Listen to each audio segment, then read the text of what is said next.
Good afternoon mga idol. Ayan, tayo'y pauwi na. Buti na lang mayroong magandang loob mga idol dahil nga ngayon ay Ramadan. Traffic masyado ang kalsada mga idol dahil halos sabay-sabay nagsisipag-uwian mga idol, no? Buti na lang yung isang kaibigan natin ay nagmagandang loob na ihatid ako mga idol para maaga naman tayo makauwi mga idol. Ayan, maraming salamat sa iyo. Shout out sa iyo Idol Homer from Pakistan. Ayan, thank you so much sa pagbigay mo sa akin ng magandang oportunidad na makauwi ng maaga mga idol. Thank you so much at laging mag-ingat sa pagdadrive. Ayan, kung makikita nyo nga nakasakay tayo sa kanyang sasakyan mga idol. So ayan na mga idol, no, laking pasasalamat dahil kung nagbas lang ako mga idol, aabutin ako ng mga 4:30 ng hapon bago makarating sa bahay. Sa pagkaganito kasi mga idol, mga 3:30 na sa bahay na tayo. Halos isang oras din yung na sisave natin sa sa biyahe kasi dumadaan kami sa mga shortcut na walang traffic mga idol. Ayan, napakabait niyan mga idol. So enjoy watching mga idol sa aking vlog ngayong hapon. Bago natin pagpatuloy ang aking vlog mga idol, pasok intro.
Ayan na nga mga idol, no, malapit na tayo sa Maya Nasirya area. Dito niya ako i-drop mga idol kasi taga rito lang siya, tapos mag-scooter na lang ako ng idol.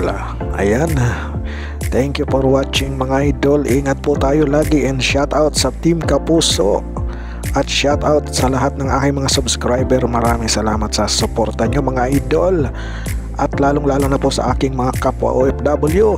Thank you so much po sa inyong lahat at ingat po tayo lagi saan man tayong sulok ng mundo. Laging tandaan, God is good all the time. God bless us all.